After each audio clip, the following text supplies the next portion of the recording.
The trailer for Aquaman and the Lost Kingdom is officially here, so here's my reaction to it. Let's get to it.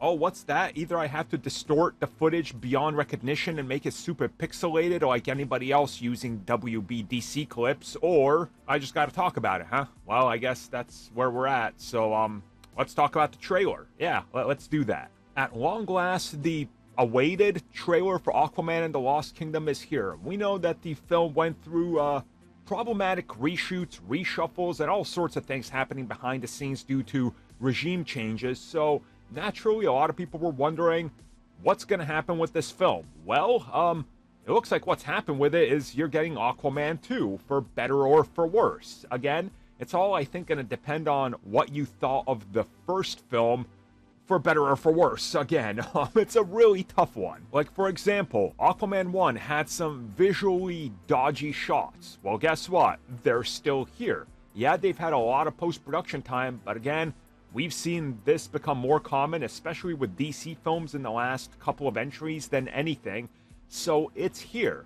But at the same time, it's looking like it's on par with the first film, almost literally doing some of the same things that the first film did.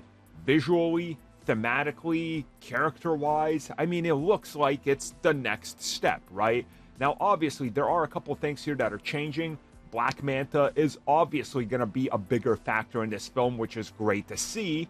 The Mera question is a Mera question that's going to remain in place till the actual film is out, because they're saying all sorts of things that are interesting, let's put it that way.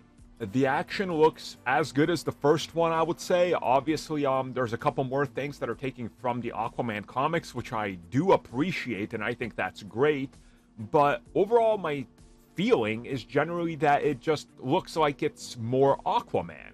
You know, there doesn't seem to be a big leap to try to evolve it or anything, and I'm not saying it needs that. Don't get me wrong, I'm not saying it needs that, but sometimes you do gotta kind of push something, right? Like, push a little bit up against maybe not being the same, maybe taking a leap, making it a little bit of a departure of what you got in the first one. And there's a couple hints that maybe some elements could be that, but overall, the story seems very simplistic, at least in terms of what they're giving us here. The characters seem to be on point. I don't know if there's a lot of growth that's happened with some of these characters, but again, you gotta wait for the film to actually see the full-on results of everything that's happened since the first one. Overall, by the end of the trailer, I'm left interested, but I know that this is sort of a dead end, and it's not going to lead anywhere, so I'm back at the same exact feelings I had with the last 4 DCEU films.